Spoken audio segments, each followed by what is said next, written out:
ഫയ്യൂമിലെ വാദി അൽ ഹീത്താൻ എന്ന് പറയുന്ന തിമിംഗലങ്ങളുടെ ഒരു താഴ്വര എന്ന് പറഞ്ഞൊരു സ്ഥലമുണ്ട് ഈജിപ്തിലെ. കൈറോന്ന് 150 കിലോമീറ്റർ 93 മൈൽ ദൂരെ. അവിടേക്കുള്ള യാത്രയാണ്. മനോഹരമായ കാഴ്ചകളാണ്. Welcome to travel podcast.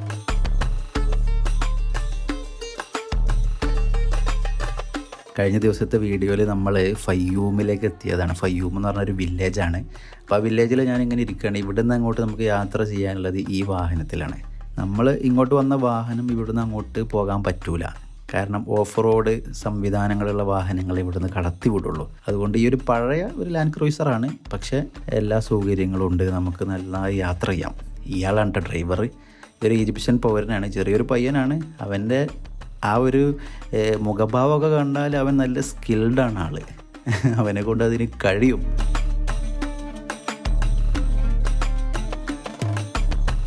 ഈ വാഹനം ചെറിയൊരു റോഡിലേക്ക് കയറി. അതിൻ്റെ ശേഷം ഈ റോഡ് കണ്ടില്ലേ, ചെറിയ ചെറിയ റോഡുകളാണ്.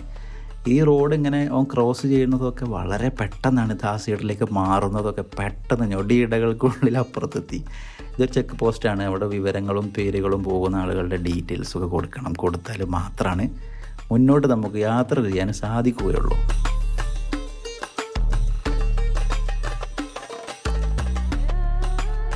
നീണ്ടു നിവർന്ന് കിടക്കുന്ന റോഡാണ്. എതിരെ വാഹനങ്ങളൊന്നും വരുന്നില്ല.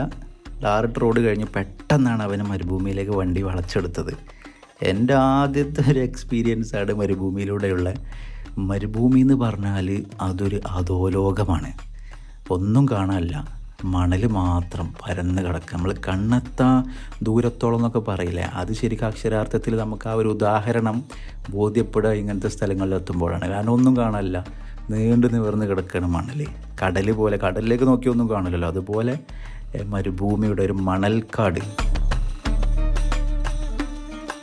ഇങ്ങനെ പരന്ന് കിടക്കുകയാണ്. ഇവിടെ ഒന്നും ശരിക്കും നമുക്കൊരു ഓഫ് റോഡ് എന്നുള്ളൊരു അനുഭവം നമുക്ക് കിട്ടണില്ല കേട്ടോ. അങ്ങനത്തെ സ്ഥലങ്ങൾ ഇവിടുന്ന് പോയാലുണ്ട് എന്നാണ് പറഞ്ഞത്.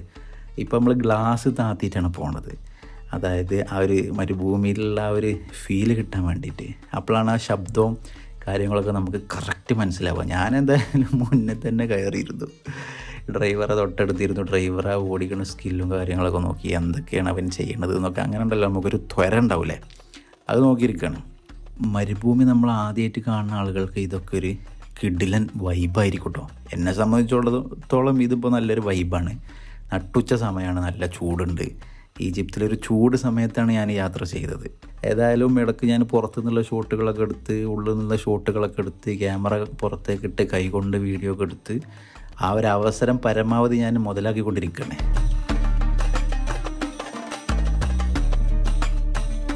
ഈജിപ്തിലെ ആളുകളുടെ ഒരു ശൈലി എന്ന് പറഞ്ഞാൽ അറബി പാട്ടുകൾ. അവിടെ ഫേമസ് ആയ അറബി പാട്ടുകൾ ഇട്ടിട്ട് കൈ ഇങ്ങനെ കൊട്ടി പോകുക എന്നുള്ളത് അവരുടെ ഒരു ആസ്വാദനമാണ്. ഇപ്പോൾ ഡ്രൈവറും ഞങ്ങളുടെ കൂടെയുള്ള മറ്റ് വണ്ടിയിൽ ഡ്രൈവർമാരായ ഈജിപ്ഷ്യൻ പൗരന്മാരാണ് അവരൊക്കെ. പിന്നെ എൻ്റെ സുഹൃത്ത് അലി സാഹിബും ആദിൽ അൻഷിത്തൊക്കെ ഉണ്ട്. അപ്പോൾ അവരിങ്ങനെ ആസ്വദിച്ചുകൊണ്ടിരിക്കുകയാണ് കൈയൊക്കെ കൊട്ടിയിട്ട്. എനിക്കറിയുന്ന രൂപത്തിൽ ഓരോ കാര്യങ്ങളൊക്കെ ചോദിച്ചു ഡ്രൈവറോട് ഇങ്ങനെ മരുഭൂമിനെയൊക്കെ പറ്റി ചോദിച്ചുകൊണ്ടിരിക്കുകയാണ്. അറിയാത്ത കാര്യങ്ങൾ. ഇപ്പോൾ വണ്ടി നല്ല കുലുങ്ങണുണ്ടല്ലേ, അതായത് മണൽത്തിട്ടകളിൽ ഇങ്ങനെ കയറി ഇറങ്ങുകയാണ് വണ്ടി.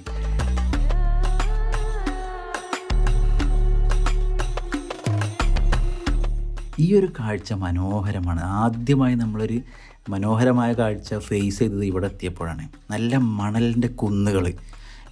ഇവിടെ കടലായിരുന്നു കേട്ടോ പണ്ട്. കടൽ വറ്റി വരണ്ട് അതിൻ്റെ ശേഷമുള്ള ഒരു ഭൂപ്രകൃതിയാണ് ഇപ്പോൾ നമുക്ക് ഇവിടെ കാണാൻ പറ്റുന്ന ഈ കുന്നുകളും ഈ മലകളും ഈ മൺതിട്ടകളൊക്കെ. മണിക്കൂറുകൾ കഴിഞ്ഞിട്ടാണ് വാദി ഹീത്താനിൽ നമ്മൾ എത്തിയത്. വാദി ഹീത്താൻ എന്ന് പറഞ്ഞാൽ തിമിംഗലങ്ങളുടെ താഴ്വര. ഹീത്താൻ എന്ന് പറഞ്ഞാൽ അറബിയിൽ മത്സ്യം എന്നർത്ഥമുണ്ട്. അപ്പോൾ ഒരു തിമിംഗലത്തിനും ആ പേര് ഉപയോഗിക്കും. ഇവിടെ എത്തിയപ്പോൾ ഒരുപാട് ലാൻഡ് ക്രൂയിസറുകളും ലാൻഡ് റോവറുകളും ഒക്കെ ഉണ്ട്. അതായത് ഓഫ് റോഡ് യാത്ര ചെയ്യുന്ന ആളുകൾ സഞ്ചരിക്കുന്ന വാഹനങ്ങൾ. ഇവിടെ ഒരു വിശ്രമ കേന്ദ്രം കൂടിയാണ്. മരുഭൂമിയിലൂടെ യാത്ര ചെയ്യുന്ന ആളുകൾക്ക് ഇവിടെ ടോയ്ലറ്റ് സംവിധാനം, പിന്നെ ചെറിയ കൂൾ ഡ്രിങ്ക്സുകളൊക്കെ കുടിക്കാൻ പറ്റിയ കൂൾ ബാർ ഒക്കെ മണ്ണ് കൊണ്ട് നിർമ്മിച്ചതാണ്. മാത്രമല്ല ഇവിടെ ഒരു മ്യൂസിയം ഉണ്ട്. അത് വേൾഡിൽ വളരെ ഫേമസ് ആണ്. ഈ ഭാഗത്തൊക്കെ കടലായിരുന്നു എന്ന് ഞാൻ പറഞ്ഞില്ലേ. 35 മില്യൺ വർഷങ്ങൾ അത്രയൊക്കെ പഴക്കമുണ്ട് ഇവിടെ ഉണ്ടായിരുന്ന കടലിന്. കടൽ വറ്റി ഇവിടെ നിന്ന് കിട്ടിയ മുതലകൾ, തിമിംഗലങ്ങൾ, അതിൻ്റെയൊക്കെ ഫോസിലുകളും അസ്ഥികൂടങ്ങളൊക്കെ ഈ ഒരു മ്യൂസിയത്തിലുണ്ട്. ആ ഒരു മ്യൂസിയം നമുക്ക് കവർ ചെയ്യണമെങ്കിൽ 2.5 മണിക്കൂർ നടക്കണം. മാത്രമല്ല അതിൻ്റെ അകത്ത് ക്യാമറ നമുക്ക് അലോഡല്ല. അവിടുന്ന് വിശ്രമമൊക്കെ കഴിഞ്ഞ് ഞങ്ങൾ വീണ്ടും യാത്ര തുടങ്ങുകയാണ് കേട്ടോ. ആ ദൂരെ കാണുന്ന മലകളുണ്ടില്ലേ, ശരിക്കും നമുക്കിങ്ങനെ പോകുമ്പോൾ തോന്നും നമ്മൾ അടുത്താണെന്ന്. പക്ഷെ കിലോമീറ്ററുകളോളം അപ്പുറമാണ് അത് വലിയ മലകളാണ്. അതിൻ്റെ അടുത്തെത്തുമ്പോഴാണ് നമുക്ക് മനസ്സിലാവുക. അപ്പോൾ ഞാനിങ്ങനെ ഇരിക്കുമ്പോൾ ഞാൻ വിചാരിക്കുന്നത് ഇപ്പോൾ എത്തുന്നതാണ്, പക്ഷേ എത്തുന്നില്ല. അങ്ങനെ ക്യാമറ സൂം ചെയ്തു, അപ്പോൾ ഒരുപാട് ദൂരത്താണ്. അപ്പോൾ ഈ വഴികൾ മുമ്പ് വാഹനങ്ങൾ പോയ വഴികളൊക്കെ നമുക്ക് ഇതിലൂടെ ഇങ്ങനെ കാണാം. ആ ഒരു വഴി അടിസ്ഥാനത്തിലാണ് ഇദ്ദേഹം ഇങ്ങനെ വണ്ടി ഓടിച്ചുകൊണ്ടിരിക്കുന്നത് എന്ന് എനിക്ക് മനസ്സിലാവുന്നത്. കാരണം പുതിയ ഒരു ഇതിൽ കാണുന്നുണ്ടാവുമല്ലോ, പഴകാത്ത പുതിയ വഴികൾ, അതിലൂടെയാണ് ഇപ്പോൾ അയാൾ ഇങ്ങനെ പോയിക്കൊണ്ടിരിക്കുന്നത്.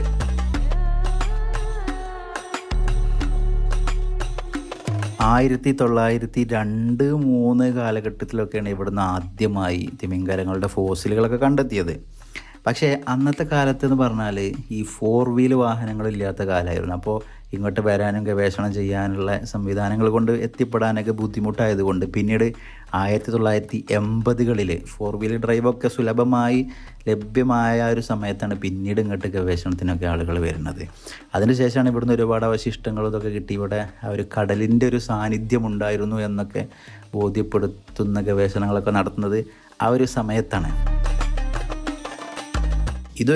ഇവിടെ ഒരുപാട് മൃഗങ്ങളുണ്ട് കേട്ടോ. അതായത് മരുഭൂമിയിൽ ജീവിക്കുന്ന ഒരുപാട് മൃഗങ്ങൾ, ഈജിപ്ഷ്യൻ ചെന്നായ, ചുവന്ന കുറുക്കൻ, ആഫ്രിക്കൻ പുള്ളിപ്പുലി, ആഫ്രിക്കൻ കാട്ടുപൂച്ച, ഇങ്ങനെ ഒരുപാട് മൃഗങ്ങളുടെ ഒരു ആവാസ വ്യവസ്ഥ നിലനിൽക്കുന്ന ഒരു സ്ഥലം കൂടിയാണ് ഈ വാദി ഹീത്താൻ എന്ന് പറയുന്നത്. അതല്ലെങ്കിൽ ഈ ഒരു ഫൈമുമായി ബന്ധപ്പെട്ട ഈ ഒരു മരുഭൂമി പ്രദേശം.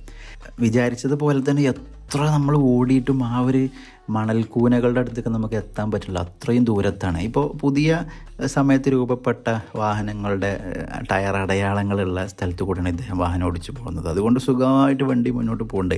ഇടയ്ക്ക് നമ്മളൊന്ന് പേടിപ്പിക്കാൻ വേണ്ടിയിട്ട് വണ്ടി ഒന്ന് ശരിക്കും മണൽ കൂടെ ഒന്ന് കയറ്റി നമ്മളൊന്ന് ത്രില്ലാക്കുന്നുണ്ട് കേട്ടോ ഇദ്ദേഹം. നല്ലൊരു, അതായത് ഒരു ആദ്യമായി മരുഭൂമിയിലേക്ക് വരുന്ന ഒരാൾക്ക് അതിൻ്റെ ഒരു 100% അത് എക്സ്പീരിയൻസ് ചെയ്യിപ്പിച്ച് കൊടുക്കുന്ന രൂപത്തിലാണ് ഇദ്ദേഹത്തിൻ്റെ ഓട്ടം. അങ്ങനെ നമ്മൾ അവിടുന്ന് വേറൊരു സൈഡിലേക്ക് മാറി ഞാൻ മലൻ്റെ ബാക്ക് ഭാഗത്തേക്ക് പോകാനാണ് ഇങ്ങോട്ട് തിരിഞ്ഞത്. ഇവിടെ നല്ല മണലാണ്, അതായത് വണ്ടിയാണ് സ്മൂത്തായി മുന്നോട്ട് നീങ്ങാൻ പറ്റാത്ത മണലുകളുണ്ടല്ലോ. അപ്പോൾ അതിലൂടെ ഇങ്ങനെ കയറ്റി അതിൽ മണൽക്കുന്നുകളൊക്കെ ഉണ്ട്. വണ്ടി ഇങ്ങനെ ചെരിച്ചും നമ്മൾ ഈ വിഷ്വൽ മീഡിയകളിലൊക്കെ കണ്ട ഈ ഓഫ് റോഡുകളുണ്ടല്ലോ മരുഭൂമിയിലൂടെ, ലാൻഡ് ക്രൂയിസറൊക്കെ ഇങ്ങനെ പോകുന്നത്, അതുപോലെ വണ്ടി ഓടിച്ചിങ്ങനെ ഞാനൊക്കെ പേടിച്ച് അപ്പുറത്തൊക്കെ ഇങ്ങനെ ആടിയിട്ടൊക്കെയാണ് നമ്മളിതിലിരിക്കുന്നത്. കണ്ട ഇവിടെ നിന്ന് ഈ താഴത്തേക്ക് വണ്ടി ഒരൊറ്റ പോക്കാണ്. അങ്ങനെ ചിരിച്ചും മറിച്ചൊക്കെ നല്ലൊരു ആദ്യമായിട്ട് മരുഭൂമിയിലേക്ക് പോയി. അത് നല്ലൊരു സ്കിൽഡായ ഡ്രൈവറെ കൂടെ പോയതുകൊണ്ട് നമുക്കത് ആസ്വദിക്കാൻ പറ്റി, നമുക്ക് ബുദ്ധിമുട്ടില്ലാത്ത രൂപത്തിൽ. നേരെ മറിച്ച് ഇത് അറിയാത്ത ഒരാളാണെന്നുണ്ടെങ്കിൽ പിന്നീടൊരു തവണ നമുക്ക് ഈ ഒരു മരുഭൂമിയിലേക്ക് പോകാനുള്ളൊരു പേടിയും അതിനോടുള്ളൊരു താല്പര്യമൊക്കെ കുറയും. ഈ ഒരു രൂപത്തിൽ സഞ്ചരിക്കാനുള്ള അത് ഈ ഡ്രൈവർ നന്നായി കീപ്പ് ചെയ്തിട്ടുണ്ട്. അങ്ങനെ ഈ ഒരു മല ഫേസായി കാണുന്ന ഭാഗത്തെത്തി അവിടെ നമ്മൾ വാഹനത്തിൽ നിന്ന് ഇറങ്ങി ഈ മലയും സാധനങ്ങളൊക്കെ ഒന്ന് കാണാൻ വേണ്ടിയിട്ട് അങ്ങനെ വാഹനം നിർത്തിയ ഒരു പൊസിഷനൊക്കെ ഇനി ഇവിടുന്ന് താഴോട്ടാണ് നമുക്ക് പോകാനുള്ളത്. ആ കുത്തനുള്ള ഇറക്കത്തിലേക്ക് താഴോട്ട് പോകാനുള്ളതാണ്. അവിടെ നിർത്തി നല്ലൊരു ഫ്രെയിമിലാണ് കേട്ടോ അദ്ദേഹം വാഹനം കൊണ്ട് നിർത്തിയത്. മരുഭൂമിയിൽ ആട് മേയ്ക്കുന്ന ആളുകളുടെ തമ്പുകളും അവരുടെ സൗകര്യങ്ങളൊക്കെയാണ് ഈ കാണുന്നത്. മരുഭൂമിയിൽ ജീവിക്കുന്ന ആളുകളുടെ വാഹനം നിർത്തി ഇനി ഇവിടുന്ന് വാഹനത്തിൽ കയറിയിട്ട് താഴേക്ക് പോകാനുള്ള ഒരുക്കത്തിലാണ്. കുത്തനുള്ള ഒരു ഇറക്കം. അങ്ങനെ താഴെ നമ്മളൊരു സുഹൃത്ത് പോയി നിന്നു, അൻഷിത്ത്, വണ്ടി വരുന്നത് വീഡിയോ എടുക്കാൻ വേണ്ടിയിട്ട്. അങ്ങനെ താഴേക്ക് സ്പീഡിൽ അദ്ദേഹം ഒരൊറ്റ പോക്കാണ് താഴേക്ക്. അങ്ങനെ താഴെത്തി അവിടെ നിന്ന് കയറിഞ്ഞ് അടുത്തൊരു ഡെസ്റ്റിനേഷൻ, അതായത് ഈ മരുഭൂമിയിലെ മലകളൊക്കെ കാണുന്ന അടുത്തൊരു ഡെസ്റ്റിനേഷനിലേക്ക് പോകാൻ വേണ്ടിയിട്ട് ഞങ്ങളെല്ലാവരും വാഹനത്തിൽ കയറി. ഈ സൈഡിലൊക്കെ കാണുന്ന മലകൾ, ഇതിൻ്റെ അപ്പുറം ഭാഗത്ത് ചെന്നാൽ നമുക്ക് ഇനിയും ഒരുപാട് ഫ്രെയിമുകൾ കിട്ടും. ഇതൊക്കെ ഇതിലൂടെയൊക്കെ പോകുമ്പോൾ ഇത് കടലായിരുന്നു പണ്ട് വർഷങ്ങൾക്ക് മുമ്പ്. അപ്പോൾ കടൽ പറ്റിയതിൻ്റെ ശേഷമുള്ള ആ ഒരു മരുഭൂമി, അപ്പോൾ കടലിൻ്റെ താഴ്ഭാഗത്തൊക്കെ ഒരു പക്ഷേ ഇതുപോലെ ആയിരിക്കും. വലിയ മണലും പാറകളും പർവ്വതങ്ങളും ഒക്കെ ഉണ്ട് എന്നാണല്ലോ നമ്മൾ പഠിച്ചിട്ടുള്ളത്. മറ്റൊരു ഫ്രെയിമിലാണ് കേട്ടോ അദ്ദേഹം വണ്ടി നിർത്തിയത്. മനോഹരമായ ഫ്രെയിം. ഇതിൻ്റെ അപ്പുറത്തെ സൈഡിൽ നിന്നാണ് ഇപ്പോൾ നമ്മൾ ഈ ഭാഗത്തേക്ക് എത്തിയത്. ഒരു വർഷം ഏകദേശം 1000 സന്ദർശകർ മാത്രമാണ് വാദി ഹീത്താനിലേക്ക് 4 വീൽ ഡ്രൈവ് വഴി വരാറുള്ളൂ എന്നാണ് ഇവിടുന്ന് നമുക്ക് കിട്ടിയ വിവരം. കൂടുതലും വിദേശികളാണ് വാദി ഹീത്താനിൽ. ഇപ്പോൾ നമ്മൾ ആ വിശ്രമ കേന്ദ്രം ചെന്നപ്പോൾ അവിടെ അധികം ഈ വെസ്റ്റേൺ കൾച്ചർ, അതായത് വെസ്റ്റേൺ രൂപങ്ങളുള്ള ആളുകളാണ് അവിടെ ഉള്ളത്. സാധാരണ തണുപ്പ് കാലത്തൊക്കെ സാധാരണ തണുപ്പ് കാലത്തൊക്കെ വിദേശികൾ വന്ന് ഇവിടെ തമ്പ് ചെയ്തിട്ട് ആ ഒരു എക്സ്പീരിയൻസിന് വേണ്ടി ഇവിടെ വരാറുണ്ട്. അങ്ങനത്തെ ഒരു പ്രദേശം കൂടിയാണ് ഈ വാദി ഹീത്താൻ. അതുപോലെ ഈ മരുഭൂമിയിലൊരു പർവ്വതമുണ്ട്, നരകത്തിൻ്റെ പർവ്വതം എന്നാത്രേ അതിനെ പറയപ്പെടുന്നത്. അതായത് സൂര്യാസ്തമയ സമയത്ത് ആ പർവ്വതം ഉണ്ടല്ലോ, ആ പർവ്വതത്തിൻ്റെ ബാക്കിൽ സൂര്യൻ നിൽക്കുമ്പോൾ ഈ പർവ്വതം ചുവന്ന കളറിൽ ഇങ്ങനെ വെട്ടിത്തിളങ്ങി ജ്വലിച്ചു നിൽക്കുന്നത് പോലെ നമുക്ക് കാണാൻ പറ്റും. അത് കാണാനൊക്കെ ഒരുപാട് കാഴ്ചക്കാർ വരാറുണ്ട്. നമ്മളിപ്പോൾ ഉച്ച സമയമായതുകൊണ്ട് നമുക്കത് കാണാൻ കഴിയില്ല.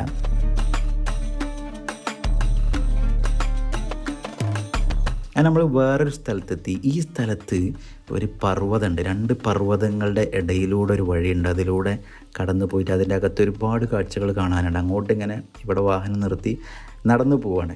അപ്പോൾ ആ കാഴ്ചകളുമായി നമുക്ക് തൊട്ടടുത്ത വീഡിയോയിൽ വീണ്ടും കാണാം.